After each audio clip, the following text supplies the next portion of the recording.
you to Good evening. I want to welcome all of you to our Jesus Central webinar tonight, this February 2018 edition. And tonight we have a very special guest with us. We have Chad Hall, who is the president of Coach Approach Ministries and also the head of my doctoral program in coaching at Western Seminary out in Portland, Oregon. And Chad, it's good to have you with us tonight. Travis, good to be with you. Yeah. And for all of you who are viewing, thank you for joining us for this Jesus Central webinar. This is designed as part of our ministry for the Southeastern District to help inspire, equip, empower, and resource you to join Jesus on his mission, to connect with your neighbors, to love and serve them in order to connect people to our Savior and for them to know his life and his love. And so we hope that this is a blessing to you tonight. And we want to encourage you to like and share this with others who you think would be blessed by it as well. Chad, welcome tonight. And this is actually an interview long overdue. We had this scheduled about a year ago. That's right. And I understand, I think it was your father-in-law who passed away, correct? That's right. I had just landed in Portland. I think we were going to do it the next morning, and He passed away while I was in flight, and I quickly rebooked, and I handed half of my life savings over to American Airlines and flew back about 8 hours later. Back. Yeah. So we've had this kind of on the back burner for a while. I'm glad it worked out for us to do tonight. Yeah, well, thank you so much for being here. Now, Chad, where are you from? We'll get into kind of details of your life and journey as a coach, but where are you located right now? I'm in Hickory, North Carolina, which is not too far from where I actually grew up most of my life. And for those who don't know, Hickory's in kind of the western part of North Carolina, although not quite into the mountains, just at the foothills. Excellent. Well, you are actually within our Southeastern District, even though you're not a part of it. You are within, we go from Maryland and Delaware all down to South Carolina. So you're within our region here. And we actually are having our district convention is going to be in Hickory in May. So what's fun to do in Hickory? Well, you could come see me. That would be fun. And that's about it. No, you could do some furniture shopping. So Hickory's known for furniture shopping. You're coming in May. You can take in a Hickory Crawdads baseball game. So that could be fun. It's our minor league team. Go by my alma mater, Lenorine College, now Lenorine University, which is in your larger Lutheran family. And that I'm not sure really how fun that would be, but yep. And you might spend some time on Lake Hickory. So if it's not too chilly still that time of year. Sounds good. So as we get started tonight, one of the questions I like to ask those that I interview at the start of each one of these webinars is just what's Jesus been stirring in your heart lately? Well, that's a good question. Let's just dive right in the deep end, right, Travis? Sure. Absolutely. Probably the thing that's been most in my head and in my heart over the past few months is sort of, and this comes out of some of my doctoral work, which is mostly head, but it's impacted me in my heart as well, is that I think a lot of us as Christians, and I know myself particularly, we hear Christ talk about an abundant life. Mm-hmm. And I think we really want that. We long to thrive, to flourish, to live well. And it's been stirred in me lately that sometimes that's not really clear what that looks like. And, in coaching, we always talk about goals and, kind of going from where you are to where you want to be. But the more specific you can be, the better. And so, Christ has been stirring in me. It would be good to get clearer on what abundant life really looks like. What's it look like to live well? And that in the last few months has really stirred me toward some stuff to think about with virtues and character formation and just how we develop Christ-like character in terms of the virtues we display. Yeah, it seems as if we talk about those things, but it doesn't seem like we really have kind of some practical applied side to really kind of figure that out and help people discover that within their life. Yeah, that's right. And, as a, person who's in ministry and coaching and helping others, and I think a lot of people who do ministry, I think we tend to, and for me especially, let me just speak for me, I tend to think I'm going to help others do that. Mm-hmm. And then I don't necessarily do it for myself. I don't have this clear kind of snapshot picture of, oh, what's it mean to really live well? And how do I intentionally get there? What are the specifics of it? And I find it much more comfortable to be theoretical for others than specific to myself. And so that's something that Christ has been challenging me with, probably over the last 2 or 3 months. Yeah, I think of that verse of Jesus, I've come that you may have life and have it to the full. And that's not, I mean, yes, it is eternal life. I mean, that's the ultimate, but that life begins today, not a perfect life, but a life that we can, as you say, begin to thrive as well. I think the kind of life that, if someone said, what's a human supposed to look like and live like, can we have a kind of a snapshot of that and be moving toward it? Right. I think sometimes we think, well, Christ is so perfect. Well, that's never going to happen here on this planet, with us. But what does it mean for a human being to live well this side of eternity? And then to kind of do an inventory of my own life and say, oh, well, what's out of alignment with that? What's a place I can start? What's something that needs to be either sanded away or filled in, to be more Christ-like in terms of character and virtue? And that's been what's going on in terms of what's been stirred lately. Awesome. That sounds great. Well, that could be a whole nother webinar we might get to at a future date sometime. So when you got that figured out, let me know and we'll have you back on. Hold your breath. Hey, so why don't we start off tonight? Tell us a little bit about your journey as a coach, and then especially with the development of Coach Approach Ministries, and what's the vision of Coach Approach? Yeah. Well, I got into coaching, a little after the year 2000. I was on staff with the North Carolina Baptist Convention here in our state, which is a denomination. It's kind of like the Southeast District that you're in. We had a denomination of about 4,000 churches at the time. And, we were consultants is what our title was. I was a team leader and a consultant. And I got into coaching then because I realized I was driving around our state telling people what to do and they didn't do it, which is probably a good thing that they weren't doing exactly what I told them to do. But some of us began to kind of clamor and say, we really need to be trained in how to be effective at this role. Mm-hmm. And we were connected with someone that you've met, Jane Cresswell, who was at the time living in Raleigh and was a coach at IBM. And she, in fact, started the coaching program at IBM in the early 90s. And so began to get trained in coaching and how to use coaching at first with entire congregations and then later with ministry leaders specifically. And it's been kind of a wild journey since then. I did that with the denomination for several years, planted a church in my free time during that time period, and eventually became an internal coach at a software company in the Raleigh-Durham area. And then eventually to Western. And about the time I was at the software company, we started Coach Approach Ministries. And we started it as just as a way of training and resourcing ministry leaders. Mostly we were focused on church and denominational staff to begin with. And we would host training, and people would come in and we would train them for a week at a time. But the vision really is that, God works a lot of different ways. Coaching is one way, and it's a specific way. And so we have just felt really called to equip and resource people to be effective coaches with the idea that coaches really facilitate. Mm-hmm. And so if God's up to something in somebody's life, a coach would come and help facilitate, help bring that about. Maybe more quickly, help the discerning, the discovering, and then the acting out more quickly. And so today, Coach Approach Ministries, we have a team of, depends on how you count our team, but it's somewhere between 3 and 7 people, depending on which layer you go to.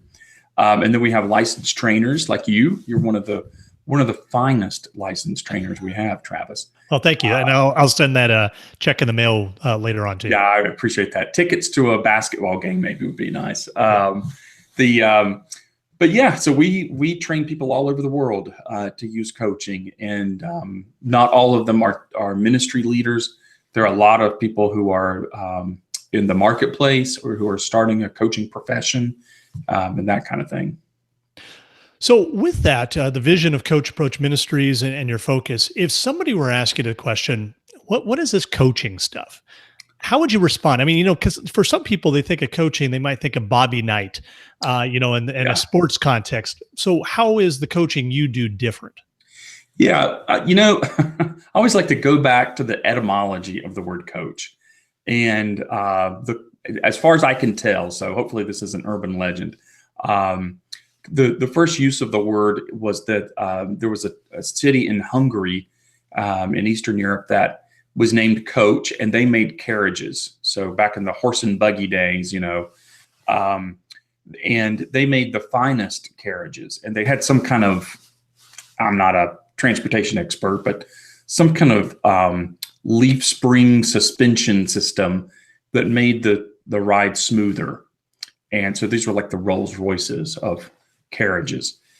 And it's kind of like Xerox. It became kind of synonymous, the brand, the town that made them, it became known as a coach. So think of like Cinderella's coach, these very fine modes of transportation. But a coach would get you from where you were to where you wanted to be smoothly. And the first time that the word's used to describe a person, it was Oxford University, and it was a student would be assigned a coach to help make sure they got through the program. So, and it's not an instructor. It's not really a tutor. It's not a mentor. It's somebody who just helps facilitate, kind of help set goals, make sure you're on task, that kind of thing. And then it became, that was in the maybe 1880s. And it's not until the early 1900s that the word is used to describe an athletic coach. And so that's what most people think of when they hear a coach. I would say the kind of coaching that we're talking about is probably more like what Oxford University had. It's more the person who facilitates a person's movement, from the beginning of something through completion. And so it began to be used in that way in the 1970s. And so we don't blow whistles. We don't, have people run laps. No throwing flags on a kind of a foul on the play, right?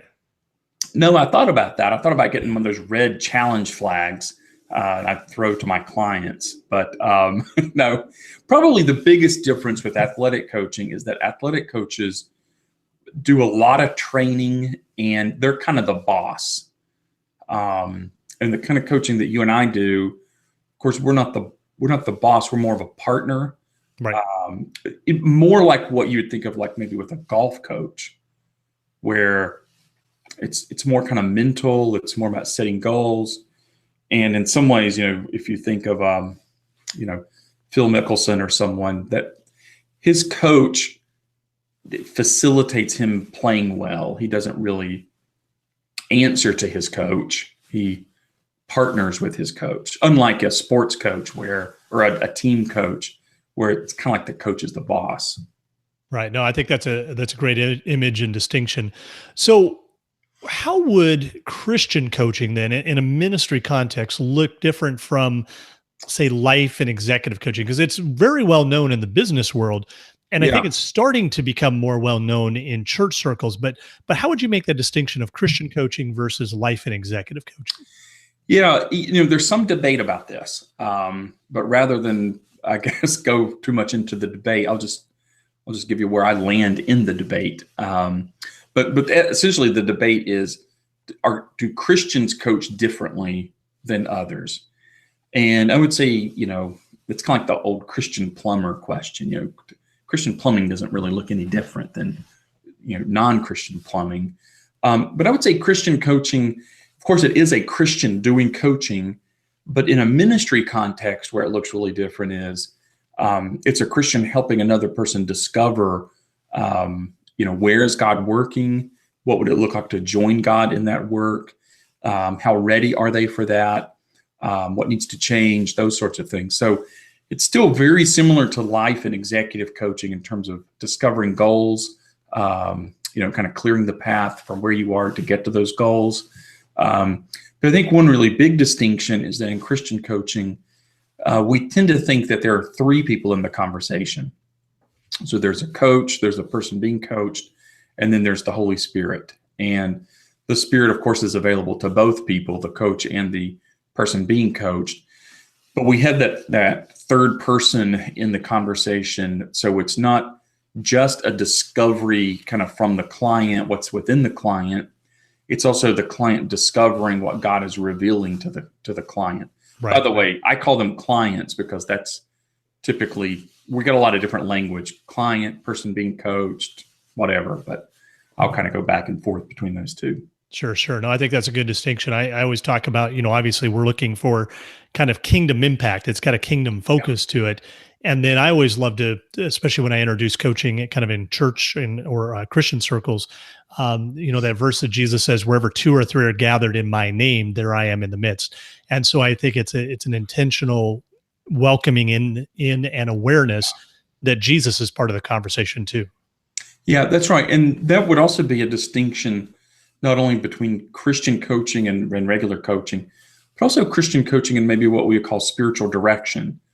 Whereas spiritual direction typically is hearing from God and responding well and really learning to hear from God. I would say that's one aspect of Christian coaching, because the Christian coach is also trying to help the person who's being coached kind of dig within as well and into their own values, what's not just what God is saying to them, but what have they learned? What are their sense of purpose? What are their strengths? I know that's a big area that you focus on. And so it's beyond just hearing from God and responding. It certainly includes that. And so I would say it's kind of that overlap place between secular life, executive coaching, and then spiritual direction. Right. Just a quick question. What would you say are the distinctions between spiritual direction and coaching? Because I've heard some people ask that question before. Yeah. I'd be interested on your take on that. Well, I am not a trained or certified spiritual director. So all the spiritual directors who hear this, half of this is probably wrong, and I don't know which half. So take it with a big grain of salt. But my understanding is that spiritual direction is this practice of holy listening. So the spiritual director is helping the other person hear from God and then respond appropriately. And so I tend to think of it as having a narrower focus than Christian coaching. And it has a lot of similarities. So we trained, one of the guys that we've trained is a Presbyterian in Colorado who's certified both as a coach and a spiritual director. And he kind of describes them, if you think of a Venn diagram, there's quite a bit of overlap. However, kind of my vision as he described it to me is, the circle for spiritual director is smaller because it's a more focused, more precise kind of practice. Whereas coaching can really, it can go into every area of life. And so it includes a lot of the things that a spiritual director would do, but it also goes quite a bit beyond that. Right. So how to be a better parent to your kids, how to be more effective in your job, those kind of things. And so let's say we were coaching on something like that, whereas spiritual direction would merely, I don't say merely, that sounds like it's very, like junior league, but it's precisely focused on hearing from God in the Word, hearing from the Spirit, being in prayer. In coaching, you would also be directed or direct yourself to maybe even go to some other resources. So you could go to an expert, you could read some books, you're in total discovery mode as you try to kind of gather the resources needed to address that goal or that challenge. Right. Excellent. Good. Thank you for that distinction. Yeah. So one of the things for me, I know when I got into coaching, instantly I saw the potential application of coaching for personalized discipleship. And I'd love to get your perspective on this. Why is coaching so effective for discipleship, and how is it different from maybe other discipleship techniques that we understand in the church? Yeah. Well, you really speak my language on this, Travis, because that's what got me hooked. At first, coaching was a nice thing to me. It was like, oh yeah, that's good. That's another, as we say, another tool in our tool belt or whatever. But when it kind of clicked for me, the connection between coaching and discipleship, well, that's when I really got sold on it. And so where I see coaching coming in as an approach to personalized discipleship is, one thing is the word personalized. So I think a lot of discipleship techniques, and, as a recovering Baptist, our whole approach to discipleship was curriculum based. It was, we called discipleship on Sunday nights training union. And it was, you were being trained, you were going through a curriculum, you're 13 weeks. It was like, God gave to Moses a 13-week plan and everything had to be 13 weeks. And it was Right. a lot of just class stuff, which is fine. That's certainly an element of discipleship. But those are kind of what you might think of as kind of off the shelf, one size fits all, kind of approach to discipleship. Where I think coaching is a really effective method for discipleship is, rather than start with a curriculum, it starts with where you are. So where are you? And we can only discover that, and it could be different depending on, not everybody at the same age is at the same place with Christ. Not everyone, in the same church is at the same place with Christ. Not everyone in the same family. People are different. God's doing different things in different people's lives. And so coaching is, in its essence, a discovery process. So we start by discovering where is God at work in your life? What's next for you? It kind of gets back to our earliest question about what's God stirring in me, this idea of, what are the rough edges and the, things that need to be filled in for you.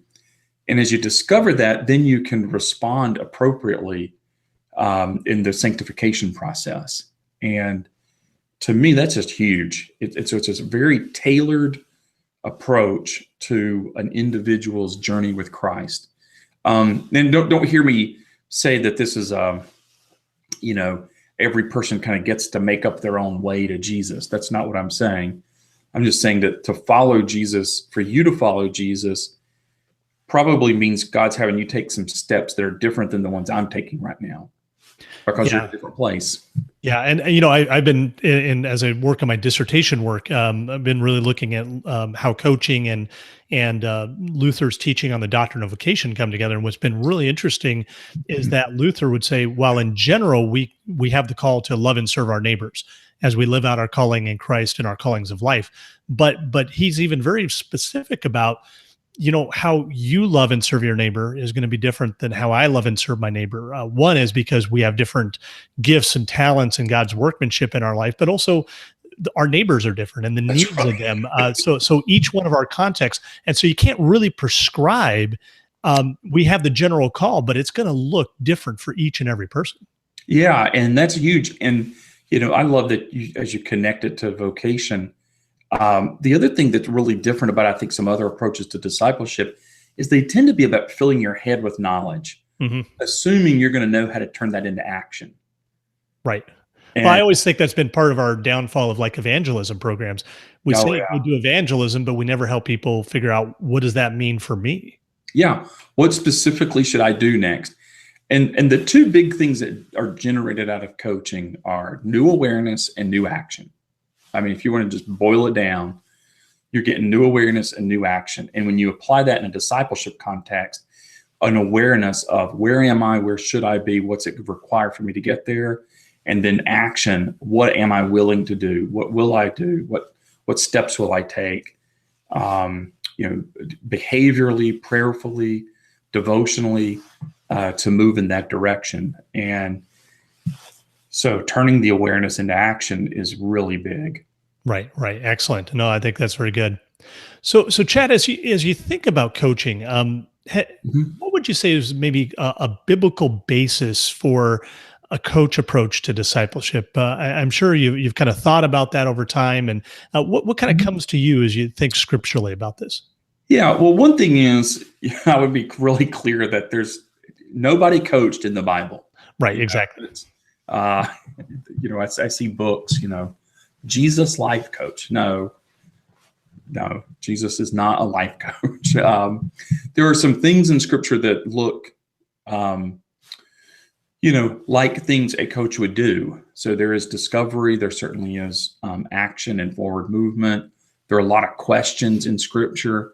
But I would say really the biblical basis, I would look at Jesus' ministry. And the first thing I would notice is just how personalized it was. So, even with his disciples and with the other people he encountered, he really encountered people differently, and he asked and required different things of them. And so that whole out of the one size fits all place, Christ was very specific in terms of what he was calling people to do and to respond.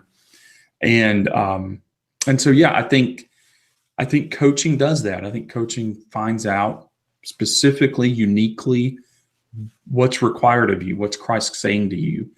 I think another thing you see scripturally is just the creating of awareness.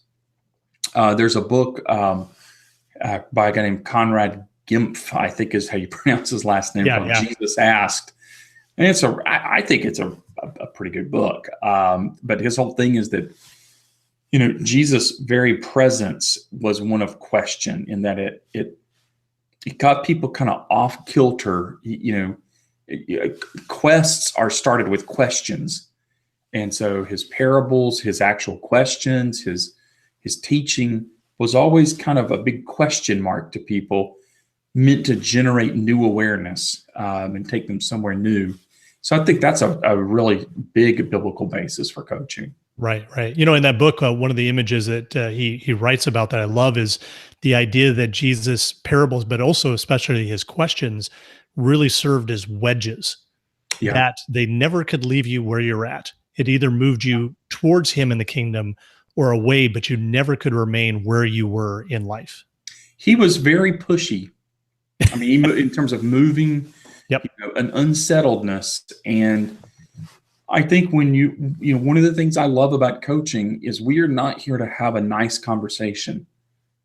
We are here to have a conversation where we discover something and move as a result. And even the people who choose not to move, it does have a wedging effect of, you say you want that, but you're unwilling to do what it takes to get it. So that kind of moves you a different direction. So, yeah, I like that image. Yeah, good. Well, one of the questions I had for you is, here in the Southeastern District, we have a vision called iNeighborhood. And it's about loving and serving our neighbors, connecting with them in order to connect people to Jesus. How could you see coaching being beneficial to this vision, especially as we work with discipling people? And what does it mean for me to join Jesus on his mission, to be an everyday missionary where I live, work, and play? How can coaching come in and be a benefit to that, living out of that vision?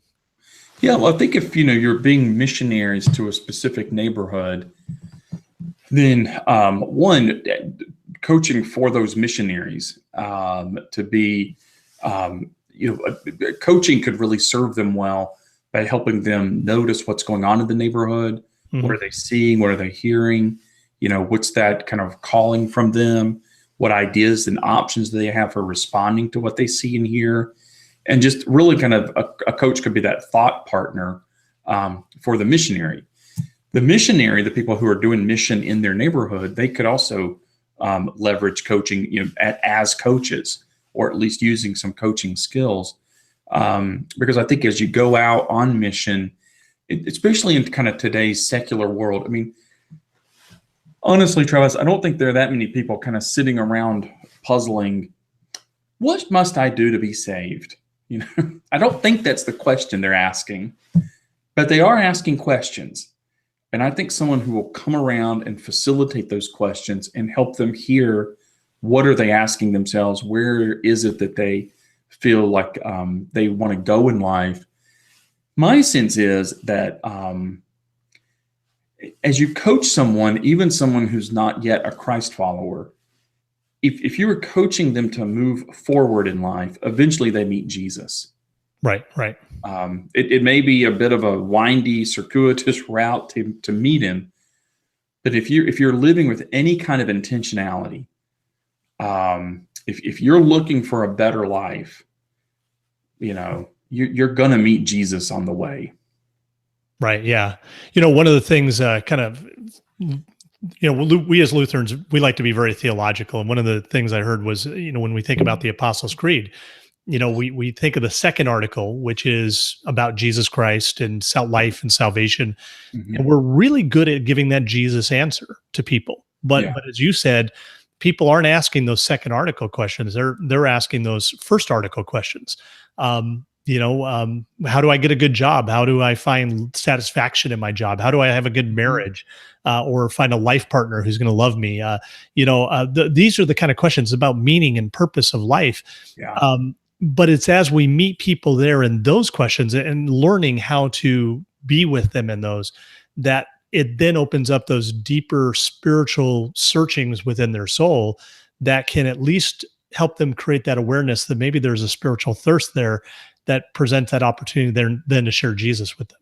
I think you're right. And I think, being there and helping facilitate those questions around, how do I find a life partner? How do I get a job that not only pays the bills, but maybe satisfies something else?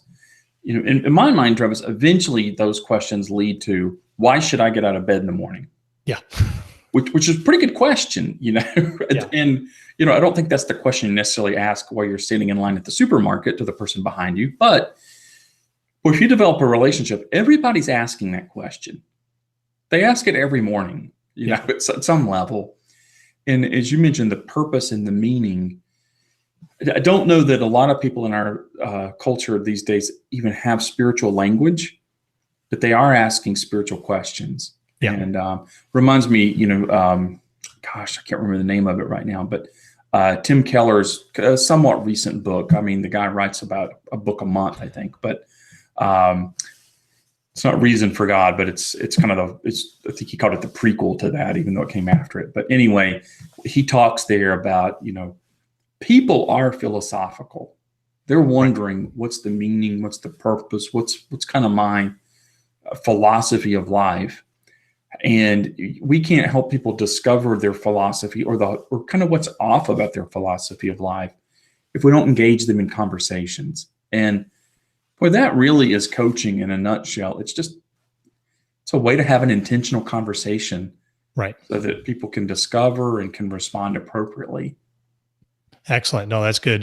Just on an aside, one time talking about spiritual language, I had a guy who was playing in an ultimate Frisbee league in Singapore, and he didn't have any spiritual terms for being a pastor, and he used to call me a Jedi. But you just kind of roll with it. I mean, if that's where they're at, as Jesus did, you start where they're at, and then you move them towards the kingdom. Yeah. Well, it's been interesting. I don't know. I'm sure you have seen the latest Star Wars movie. And I was intrigued by how, and I know this isn't a movie review, thing, but how it's kind of reflecting, the early Star Wars movies were very clear. There's good and there's evil. Yeah. There's light and there's dark. And in the more recent one, it's like, it's more kind of these things need each other. They're both kind of the same. Yep. This sort of confusion. And my sense is people are actually wanting more solid answers than that. Although, I think it was 2% of the British population put down the Force as their spirituality. Right. So I don't know. So back on coaching. Can we talk about Star Wars some more? We'll do that on another interview. So how could coaching be utilized on a congregational level? What would be the benefit of a congregation equipping some coaches for discipleship within their ministries? Yeah, it's interesting. I think a lot of churches equip people to be counselors. You think of like the Stevens ministry, those kinds of things. And those are ministries that are really helpful when someone's in a crisis. they've experienced a loss, a death, they're grieving. Really helpful. Most people aren't experiencing that in a given day or a given week, but a lot of people are experiencing the question of what's next, kind of where am I, what's next? And to have someone who is not only, sees themselves as an arm, as a ministry of the church, but also has coaching skills so they can actively listen, they can ask powerful questions, they can really facilitate those conversations well, rather than people just kind of out there kind of trying to wander forward on their own. Mhm. That people are really trained and equipped to facilitate that movement, purposeful movement, I think is really huge. And that can occur whether it's within kind of a current sort of program or ministry, like a Bible study or a small group or something like that. But it can also occur as kind of a standalone. We have people who are equipped as coaches come talk to a coach when you're facing, a big or even kind of a medium-sized decision in life. A decision about school, a decision about work, about family, about moving. Someone who can help you think through it for yourself, but also be able to hear from God what might be going on. I was talking to my neighbor today about they bought a house trying to downsize, and now the house seems too small, so they bought another house, and they're going to have to, get it. And she was just saying, I wish somebody had helped me think through that beforehand.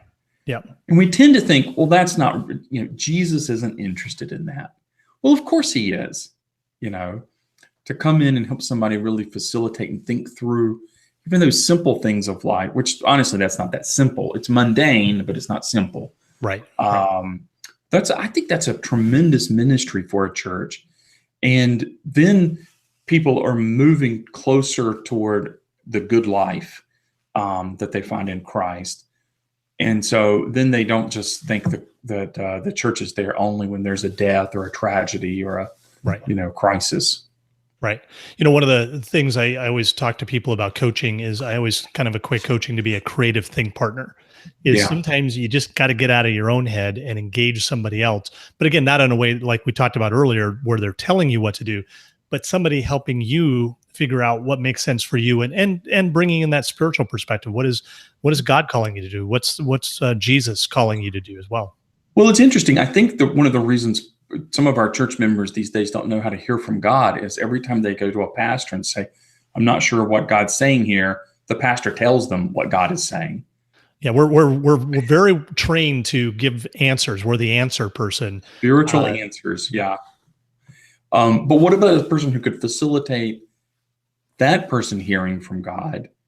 And heck, even if they get it wrong, even if they're not very good at it at first, that's okay. That's part of why we would help them with it, is so they could become better at it. Yeah, excellent. So we talked a little bit about the congregational level. Where could coaching be used in ministry for coaching with pastors and church workers? I know one of the things that sometimes is a struggle is we as pastors kind of sometimes act like, well, we got it all together, and we don't need anybody. Where could coaching really be a benefit for pastors and church workers? And you're thinking pastors and church workers receiving coaching, right? Yes. Yep. Yeah, that's a good question. A couple things come to mind. One, the first thing is pastors, like a lot of leaders, have very few people in their life who are not stakeholders. And what I mean by that is when a pastor's making a decision, it's hard for that pastor to have collaboration or a thinking partner or bounce ideas off of somebody else, because pretty much everybody the pastor knows kind of has a stake in the outcome, especially if they're within that congregation. And so having a coach who is neutral, who's not there to tell them what to do, and doesn't have an agenda for the pastor. Right. That's real. So it's that neutrality really is important, that kind of objective listening ear. It is, because only that kind of partner can facilitate the pastor really doing all the thinking. Otherwise, the pastor's kind of, well, this person's got a kind of, skin in the game. The outcome matters to them. You need that neutrality. So that's one way they can benefit, is just having that neutral person.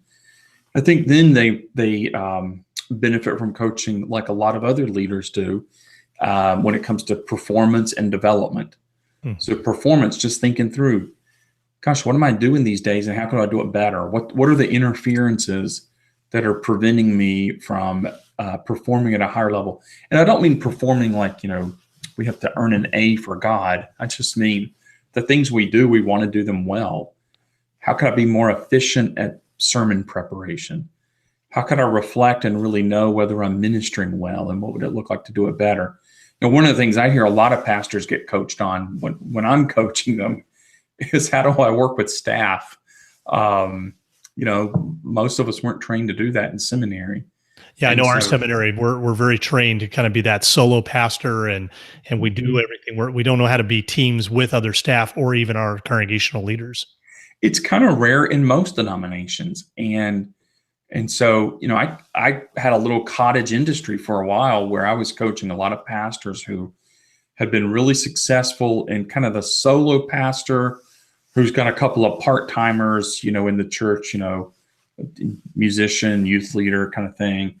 And then they go to a larger church where they have additional full-time staff, and they hit the wall. They don't have the skills to do it. They don't know how, and they even think about leaving. And so, coaching can just help a pastor or a church worker work through those day-to-day kind of issues of, how do I do this job well? How do I balance it with my life, the rest of my life, whole work-life balance? And also, how do I develop? How do I become an even stronger version of who I am and who God is using? That's all that coaching is, especially in that kind of leadership coaching. Right. No, that's excellent. Thanks for sharing. So what would you say would be kind of the kind of people who should consider coaching? If you were to kind of take a look at what's going on in their life, what they're wanting to get out of coaching, who coaching is best for, what kind of people should consider getting a coach? Yeah, well, one would be relatively healthy people. So, coaching's doesn't really deal well with things like addictions, severe depression, what you might think of as pathologies. And don't get me wrong, it's not like coaching is only for perfect people, with no problems, but it's not a therapeutic, method. So people who are relatively healthy, but who also, maybe they feel stuck. They feel like there's something, that's next for them, but maybe they haven't discovered what it is, or even if they have discovered what it is, they're not sure how to go about, getting to it. So anytime a person is really hungry or thirsty for a discovery, a new awareness in their life, I think coaching's a good fit. Or when they have run out of options for how to get something that's really important to them, including when they've run out of motivation. Coaching is one of the very few things I know of that can stir up internal motivation. Yep. And so if somebody has a goal, so to speak, improve a relationship, get healthier, find a job, whatever it is, but the motivation seems kind of low. It's kind of like they want it. Yeah. Coaching's really ideal for them because it can stir that motivation and help them kind of fuel it and turn it into action.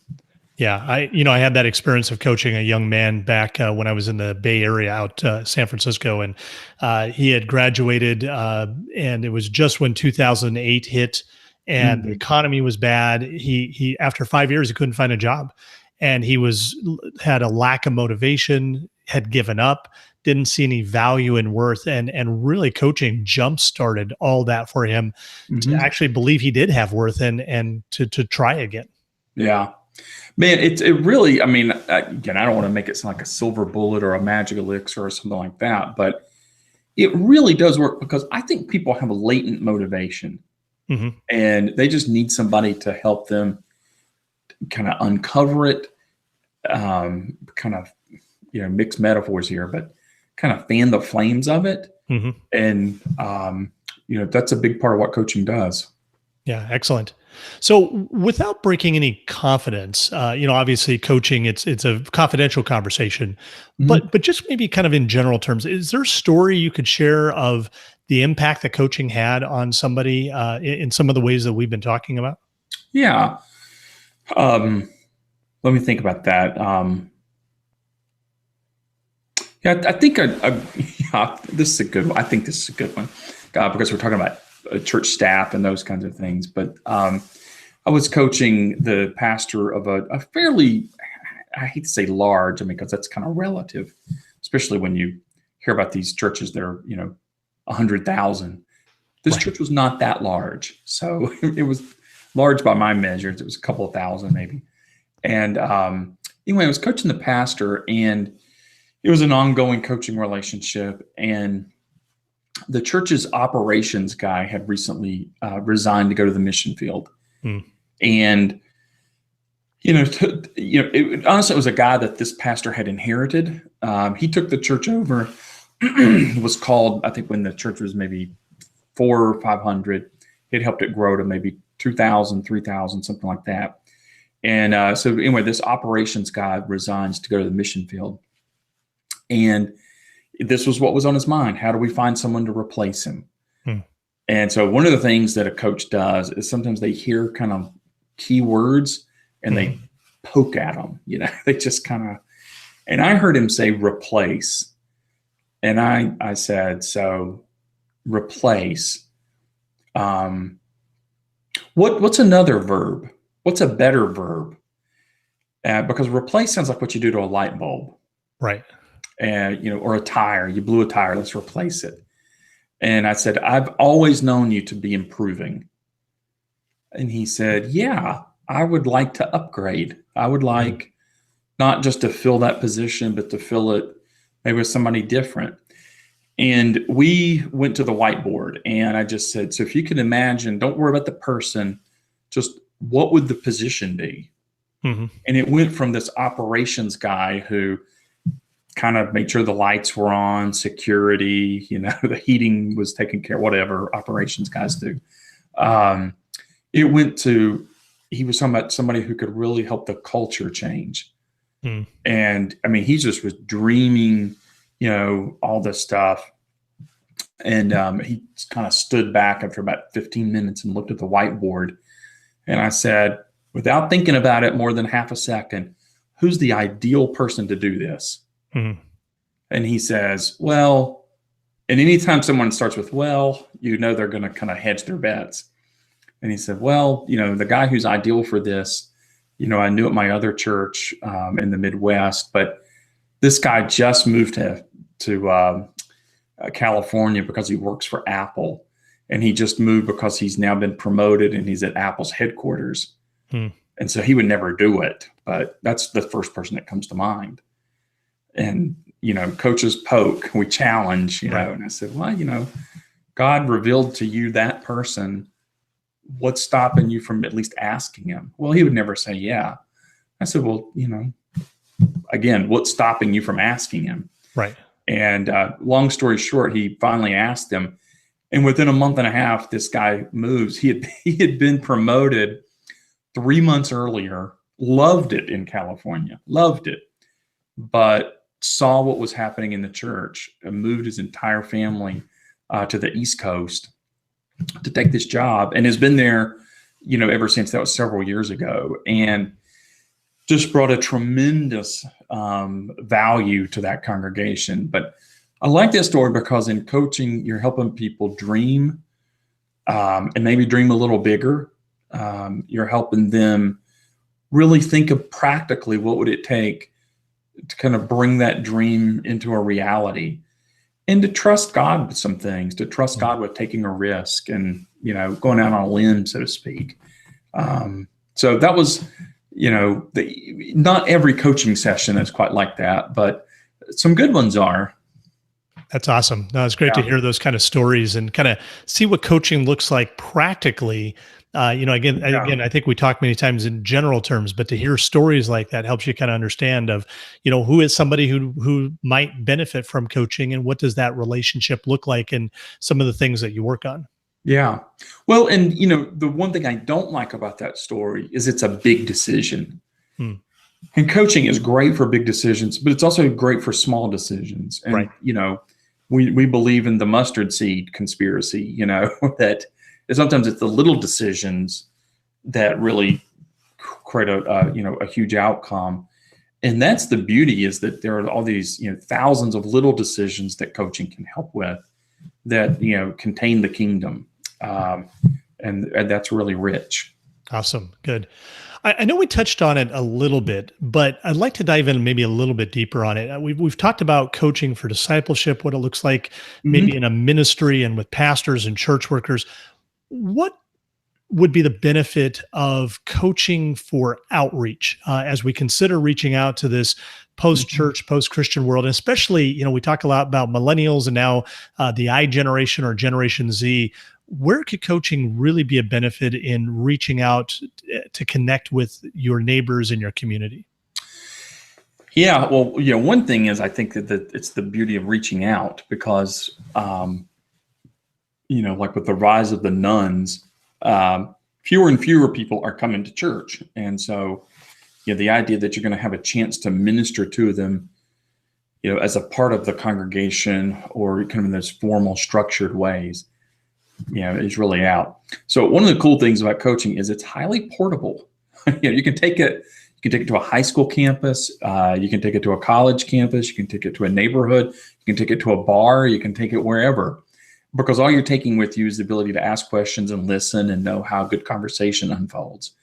And I think, for one thing, especially with younger generations, I think they're hungry to be heard, Yeah. but not in a kind of pandering, oh, you must be so smart because you're young, but in a way that really genuinely listens and then asks probing questions.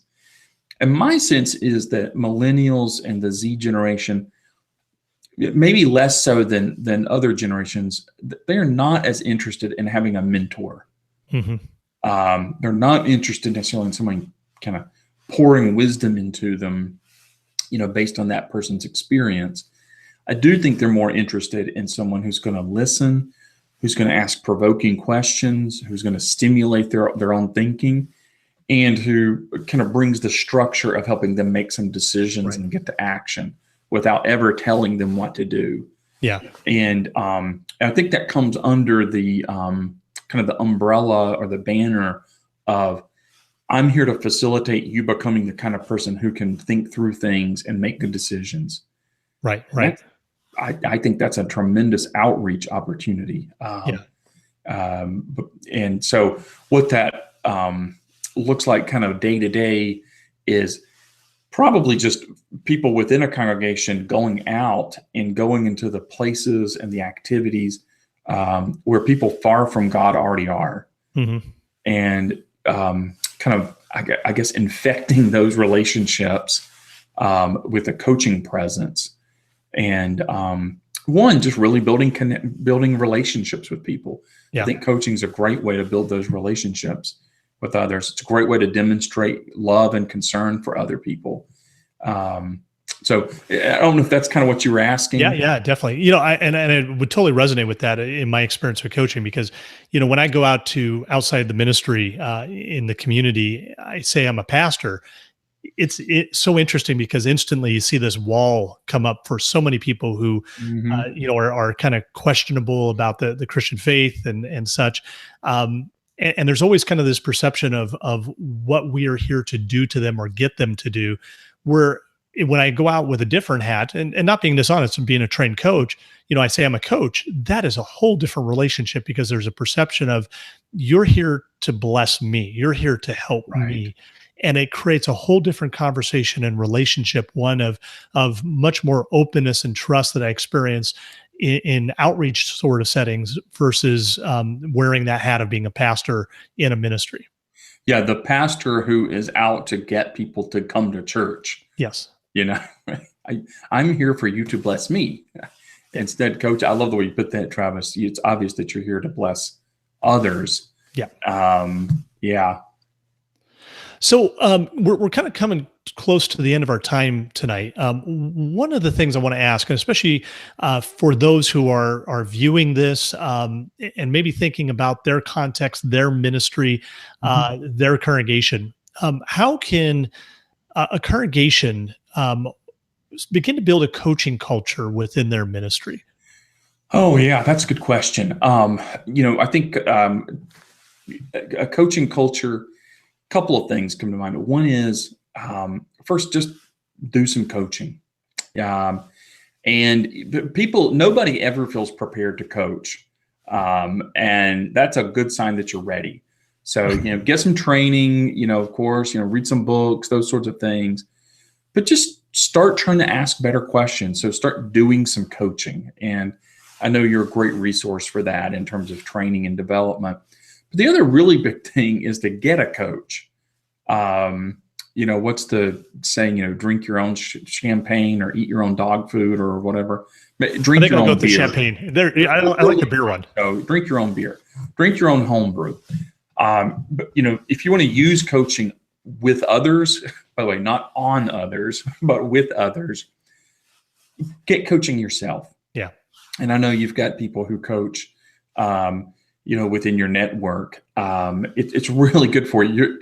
There's no better advocate for coaching than people who have been coached. And then I would say, don't try to start a coaching ministry.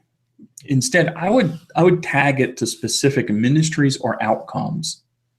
So instead of, hey, we're going to start a coaching thing, we're going to use coaching toward this outcome, outreach, Bible study, student ministry. There's something else already going on, and put coaching in with that to facilitate that being even more successful. Awesome. That's great. So just kind of in closing, for those listening, if somebody wanted a book or a resource just to help understand and begin to dip their toe in the pool of coaching of what it's about, what would you recommend? What could be a couple resources? Well, of course, a few books I've written. Probably everyone needs 20 to 30 copies of each of those. Sure, books. absolutely. That would be great. But and I'm sure you can connect them to those resources. But and some simple ones, I've written a couple of ebooks lately.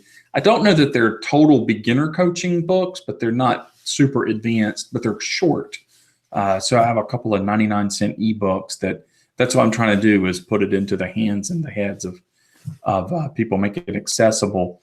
So I think that's good. I think a book by the gal we mentioned earlier, Jane Cresswell, her book, Christ-Centered Coaching, really talks about the benefits of coaching. And actually a guy, I didn't plan this, Travis, but a guy down in the Florida, Georgia district. Can you see that? Yes. Scott Grass, his new book. The foreword to the book is really good. Written by you, right? Yeah, that was, I'm trying to be funny. I don't always succeed, but it is, totally what you're talking about. Yeah. So, and that's available on Amazon. Excellent. Good. Hey, well, Chad, I want to thank you for joining us tonight. It really was a joy and privilege. And thank you all for joining us on this Jesus Central webinar. And, as we look at coaching and its impact for pastors and church workers and congregations, and even for outreach, as we think about reaching out and discipling those who don't know Christ. We have some things that are in the works here in the Southeastern District. One of them, just like to encourage all of you to consider, is coming up on February 26th and 27th. We are going to have a coach training at Redeemer Lutheran in Richmond, Virginia. It's actually the CAM 501 Foundations of Christian Coaching. So far, I think we have about 15 or so who have expressed interest. There's still room. So I'd love to get you there if you'd like to find out what this coaching thing's all about and get some experience and some training. It'd be a great place. And we also are in the works of developing an SED coaching network that we hope to launch sometime this year. We're just beginning that groundwork. So if you're looking for a coach, reach out out to me, whether it's myself or we can connect you with somebody else in this potential new network. It would be great to do that. Chad, as we close tonight, just one last question for you. How can we be praying for you and Coach Approach Ministries?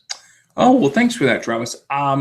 We would totally love prayers around a new cohort we have forming. And we've tried to be much more intentional about, rather than just kind of a class here, a class there, trying to intentionally minister with a cohort of people who are learning at the same time. And we have one forming beginning February 6th. And I was just looking at the roster today of the people who are signed up for that. And a lot of different ministries represented all around the world. And just so to pray that the people in that cohort would have just a fantastic experience. God would be used in their lives, and that they would, what our prayer is that people would develop the mindset, the skill set of a coach so they can facilitate what God's doing in the world. So just to be in prayer for those cohort members, that's what would happen for them. Awesome. That sounds great. Well, Chad, thank you so much for joining us tonight. Yep. Appreciate the interview, and truly, hopefully this will be a blessing to all of you who watched. And feel free to reach out to me if you have any questions, need some support, or just want to kind of receive some coaching for yourself. You can reach out to me at tguzzi@se.lcms.org. And as always, remember to keep Jesus central. Have a great night. See you, Travis.